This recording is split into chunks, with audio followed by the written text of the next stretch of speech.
ఓం నమో నారాయణాయ. ఓం నమో భగవతే వాసుదేవాయ. భగవద్గీత యందలి 3వ అధ్యాయము కర్మయోగమునందలి 19వ శ్లోకము.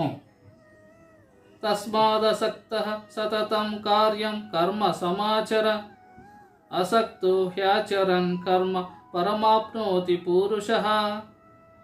ఈ శ్లోకం యొక్క తెలుగర్థము: అందువలన నీవు నిరంతరము ఆసక్తిరహితుడవై కర్తవ్య కర్మలను చక్కగా ఆచరింపుము. ఏలనన ఆసక్తిని వీడి కర్మలను సదా ఆచరించు మనుష్యునకు పరమాత్మ ప్రాప్తి కలుగును. ఈ శ్లోకమునకు ముందు శ్లోకమైనటువంటి 17వ శ్లోకమునందు శ్రీకృష్ణ పరమాత్మ అర్జున వారికి పరమాత్మ ప్రాప్తిని పొందినటువంటి పురుషుడు ఆత్మయందే రమిస్తూ ఉంటాడు, అతడు పూర్ణకాముడు, ఆత్మయందే సంతృప్తిని పొందుతూ ఉంటాడు అని తెలిపినారు. అనగా ఎవరైతే తన ఆత్మను తాను దర్శించుకుంటాడో ఆ పరబ్రహ్మ స్వరూపాన్ని, పరమాత్మను దర్శించుకున్నట్లే, అతనే ఆ పరబ్రహ్మను అని తెలుసుకున్నట్లే. ఆ విధంగా ఎవరైతే తెలుసుకుంటారో అతడు జీవన్ముక్తుడు. బ్రతికి ఉండగానే, అనగా ఈ శరీరం ఉండగానే అతను జీవన్ముక్తిని పొందినట్లు, అనగా మరొక జన్మ అనేది లేకుండా చేసుకున్నటువంటి అతను ఈ సంపూర్ణ జగత్తు అంతా కూడా ఒక మిథ్య మాయ.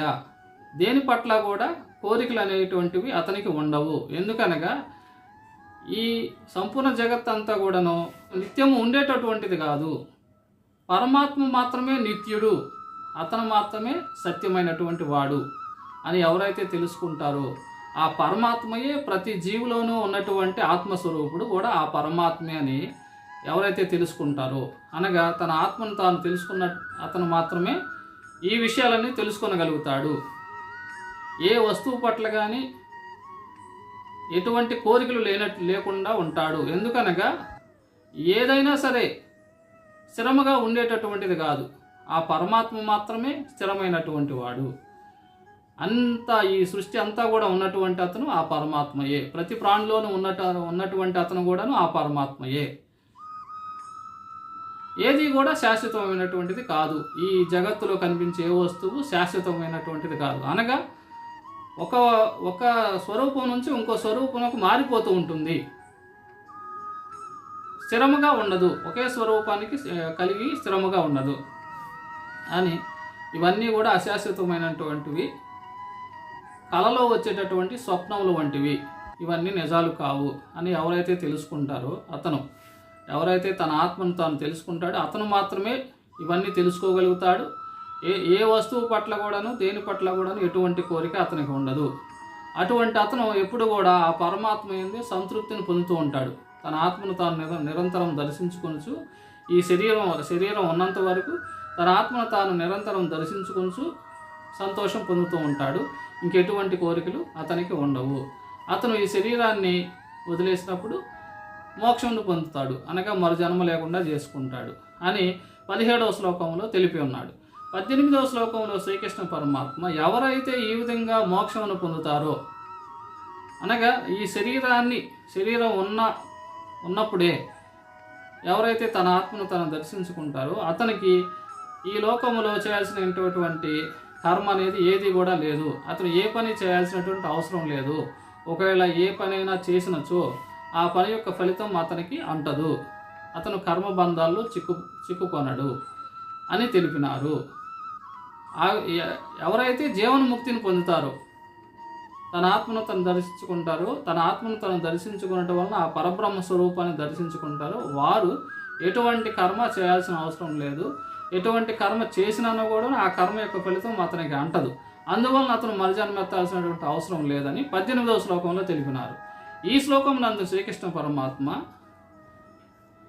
పరమాత్మ ప్రాప్తిని పొందాలంటే ఏం చేయాలి అనే విషయమును అర్జున వారికి తెలుపుతున్నారు. అర్జున, ఆసక్తి రహితముగా నీవు కర్మలను చెయ్యి.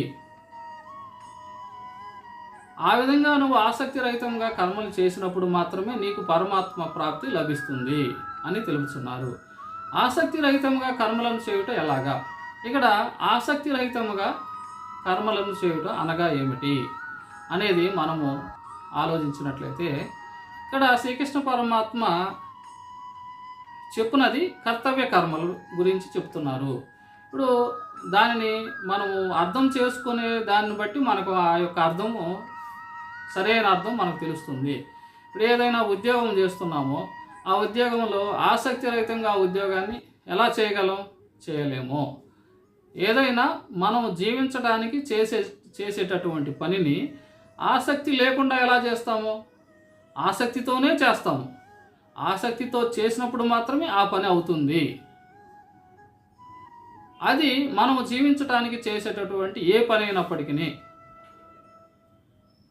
సైంటిస్టులు కావచ్చు, విద్యార్థులు కావచ్చు, పారిశ్రామికవేత్తలు కావచ్చు, రాజకీయ నాయకులు కావచ్చు, సామాన్య మనుషులు ఏ వృత్తిలో ఉన్నవారైనా సరే ప్రతి ఒక్కరు కూడాను వారు చేసేటటువంటి పని ఆసక్తిగా చేస్తేనే ఆ పని అవుతుంది. ఆ విధంగా అర్థం చేసుకున్నట్లయితే ఈ శ్లోకానికి మనము సరైన అర్థాన్ని మనము తీసుకొనలేము. ఇక్కడ శ్రీకృష్ణ పరమాత్మ తెలుపునటువంటి ఆసక్తి రహితముగా చేయనేటటువంటి మాటకి అర్థాన్ని మనము తన యొక్క కర్తవ్యాన్ని గురించి తెలుపుతున్నారు. కర్తవ్యం ఏమిటి? ఇప్పుడు మనం బ్రతకటానికి చేసేటటువంటి పని దానిని ఆసక్తితో చేసుకోవాలి. కానీ ఈ సమాజానికి ఉపయోగపడేటటువంటి పని, నాకు చేతనైనటువంటి పని, నాకు తెలిసినటువంటి పని, అది నా యొక్క కర్తవ్యం. నా కొరకు, నా భార్యాపుత్రుల కొరకు నేను చేసుకునే పనిని ఆసక్తిగా చేసుకున్నప్పుడు మాత్రమే, అనగా నేను నా భార్యాపుత్రులను వీరందరినీ పోషించుకోవడానికి చేసే పనిని, నేను చేసే వృత్తిని ఆసక్తిగానే చేయాలి. చేస్తేనే నాకు దాని ప్రతిఫలం వస్తుంది. దానివల్లనే నా భార్యాపుత్రులు, నా కుటుంబం పోషణ జరుగుతుంది. ఇక్కడ ఆ విధమైనటువంటి అర్థాన్ని మనము తీసుకునరాదు. మనం ఇక్కడ శ్రీకృష్ణ పరమాత్మ తెలుపునది తన యొక్క కర్తవ్యాన్ని, నీ కొరకు చేసుకునేది కాకుండా సమాజానికి నువ్వేం చేస్తున్నావు అనేది. అర్జున వారికి తెలుపునది ఏమనగా, నీవు క్షత్రియుడవు, అనగా నీవు యుద్ధము చేయగలిగినటువంటి వీరుడవు. నీవు సమాజంలో అన్యాయం జరుగుతున్నప్పుడు, అన్యాయం చేసేటువంటి వారు రాజ్యాన్ని వేలుటకు ప్రయత్నాలు చేస్తున్నప్పుడు సామర్థ్యం కలిగినటువంటి నీవు చేయాల్సిన కర్తవ్యం గురించి తెలుపుతున్నారు. ఆ కర్తవ్యాన్ని ఏ విధంగా చేయాలి? నువ్వు లాభం వస్తుందా, నష్టం వస్తుందా? నేను వీరితో యుద్ధం చేస్తే నాకేంటి లాభం వస్తుంది, లేకపోతే నష్టం వస్తే నేను ఎలా దాని ప్రతిఫలాన్ని ఎలా తీసుకోవాలి, లాభం వస్తే దానికి ప్రతిఫలాన్ని ఎలా తీసుకోవాలి, ఇలాంటి ఆలోచనలు నువ్వు చేయవద్దు. నీ చేతుల్లో ఉన్నదేమిటి? నీ యొక్క కర్తవ్యం ఏమిటి? అనగా అధర్మ పరులను సంహరించటం. వారిని సంహరించటం వల్ల ఈ సమాజం చక్కగా ఉంటుంది, సుభిక్షంగా ఉంటుంది, ప్రజలందరూ సంతోషంగా జీవిస్తారు. కాబట్టి నువ్వు చేసేటటువంటి నీ కర్తవ్యమైనటువంటి పని, నీకు తెలిసినటువంటి పనిని లాభ నష్టాల గురించి ఆలోచించకుండా, దాని యొక్క ప్రతిఫలం గురించి ఆలోచించకుండా నువ్వు చేసుకుని వెళ్ళు. దానివలన నువ్వు యుద్ధంలో వారిని ఓడించి వారిని సంహరించి నువ్వు గెలవచ్చును. గెలిస్తే నీకు రాజ్యాధికారం వస్తుంది. కానీ ఆ రాజ్యాధికారం గురించి ఆలోచిస్తూ యుద్ధం చేయొద్దు, ప్రతిఫలం గురించి ఆలోచిస్తూ యుద్ధం చేయొద్దు. అలాగే వారి చేతిలో నీవు ఓడిపోయినట్లయితే మరణించడం జరుగుతుంది. దాని గురించి ఆలోచిస్తూ నువ్వు యుద్ధం చేయొద్దు. జరిగేదేటు జరిగిపోతుంది. కానీ నీకు చేతనైనటువంటి పనిని ఆసక్తి లేకుండా, దాని మీద ఫలాసక్తి, నువ్వు చేసిన దానికి ప్రతిఫలాన్ని ఆశిస్తూ ఆసక్తితో చేయొద్దు.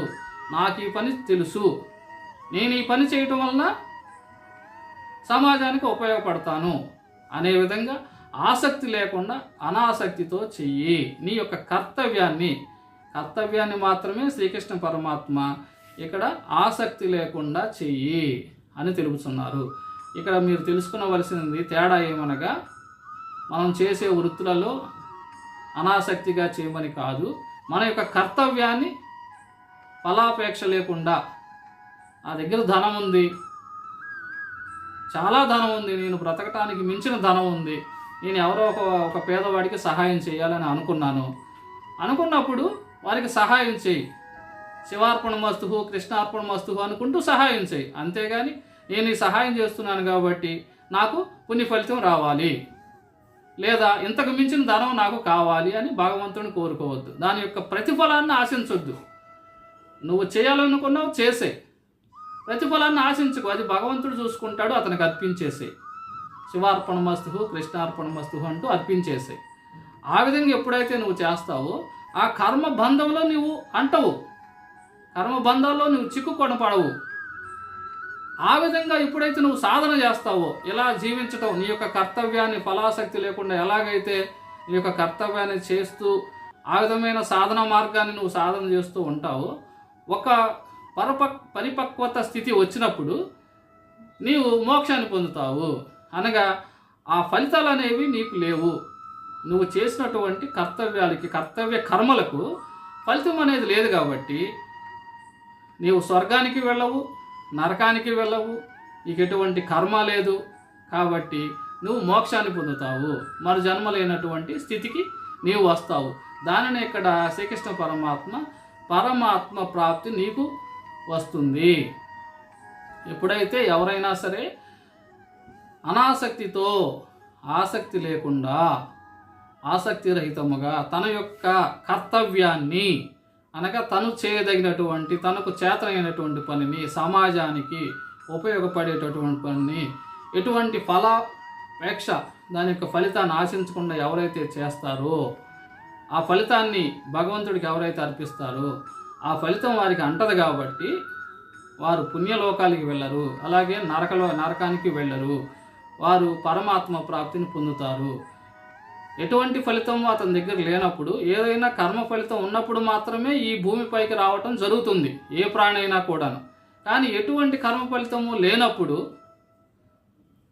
ఈ భూమిపైకి రావడానికి ఒక కర్మ ఫలితం అనేది ఉండాలి, పూర్వజన్మ కర్మ ఫలితం అనేది ఉండాలి. కానీ ఎటువంటి కర్మ ఫలితం లేనప్పుడు అనాసక్తితో అతను కర్మలను చేశాడు కాబట్టి వచ్చిన ఫలితాన్ని భగవంతుడికి అర్పిస్తూ, ఏదొచ్చినా పర్లేదు, నాకు ఆ కర్మ ఫలితంతో నాకు సంబంధం లేదనుకుంటూ చేశాడు కాబట్టి అతను ఆ విధంగా సాధన చేయగా ఒక స్థితికి వచ్చినప్పుడు పరమాత్మ ప్రాప్తి పొందుతాడు.